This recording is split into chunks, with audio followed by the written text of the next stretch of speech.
What's up, everyone? Jonathan here with Boston Collectors, and today we're going to be doing a rapid review of my boy Dark Side Anakin Skywalker. Let's get into it.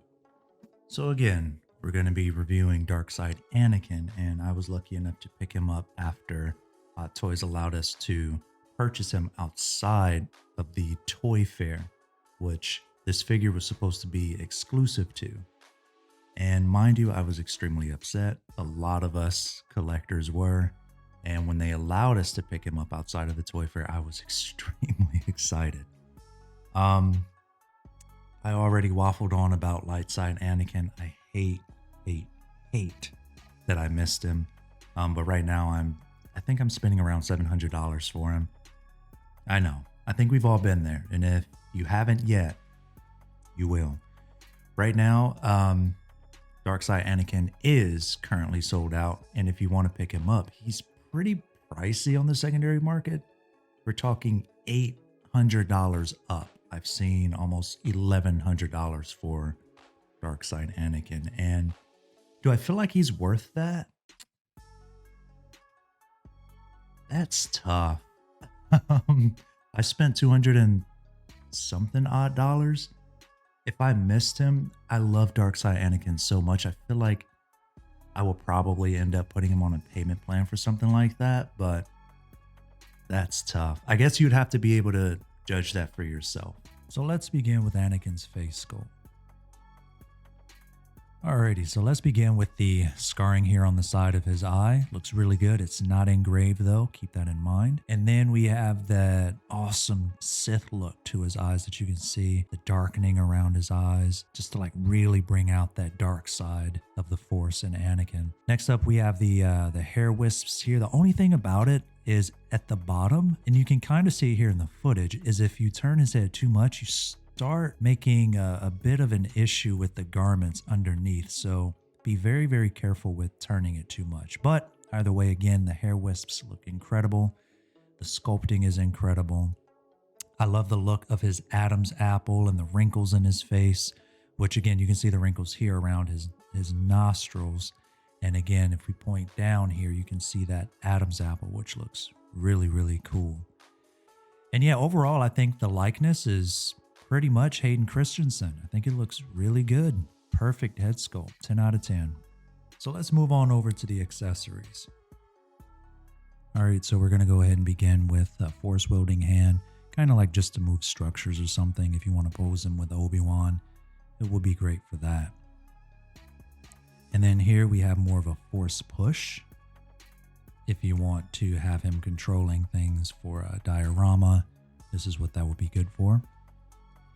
We also have more of a force choke, which can be seen with him and Padme. If they ever decide to release Padme, boom. And then we have a saber wielding hand, but he's right-handed. He's not left-handed, but in case you want to pose him with it, you have that option.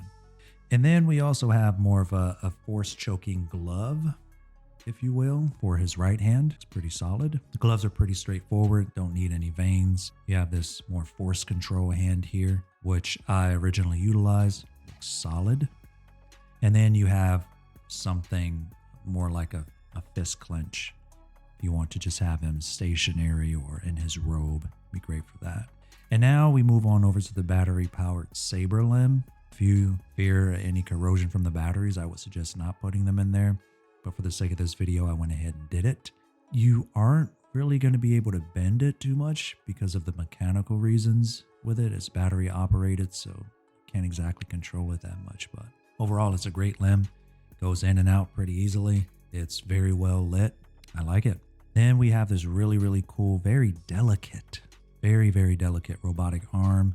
The articulation is there, but I've actually had the pinky fall out on me on a couple occasions. I want to say maybe even the thumb, but overall the detailing in that arm, impeccable work. It looks robotic, feels great. It's very easy to maneuver and bend and twist so that it doesn't feel like you're going to break it, which I can appreciate. Alrighty, and then these are pretty straightforward. You have the saber without motion. You typically see these with a lot of the Jedis and the Sith. And then you also have this motion saber here, which I never really use, but I appreciate them putting it in there. And then we have this really cool base here, the Mustafar droid.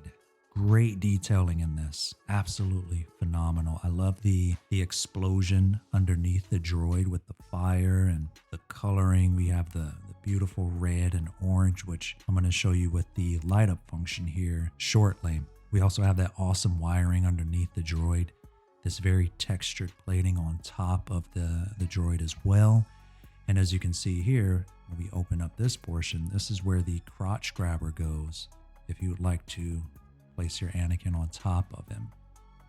And then of course underneath this is where your battery compartment is and your off and on switch as well, which now that's where we can start looking into the light up feature. Look at that. So good. Really, really good. Exceptional work from the Hot Toys team.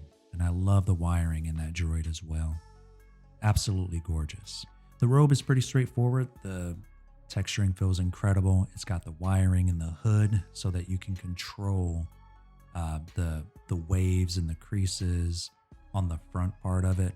I'm not exactly sure of the material, but I'm pretty certain it's suede. And if it isn't, it feels like it. And last but not least, the details. With this, I kind of want to start with the wiring and the tunic here, which you can definitely bend and mold to your discretion. I would suggest not really bending it as much though, because of it being pleather. You don't want any flaking or anything in the future. I choose to keep it straight, but it feels very, very good. As you can see, it's also down below here, but mainly in the upper part of the tunic.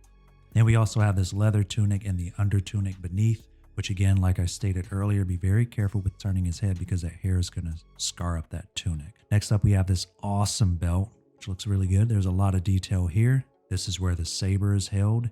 We also have a couple cool little features here. I'm not exactly certain what those are, but I know a pouch when I see one. We've got one here. This is where the belt end up attaching through Velcro. We've got another cool pouch here.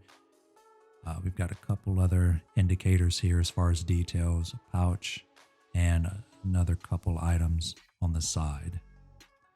And now on to the pants. The fabric is pretty much similar to the tunic. They feel great and it looks pretty good. Then last but not least, we have the boots, which looks good, but again, be careful with bending them. That's gonna about wrap it up for today's video. If you enjoyed this rapid review of Dark Side Anakin here, feel free to hit the thumbs up button, comment, subscribe, all of that good stuff. And we'll catch you again next time. Enjoy your week.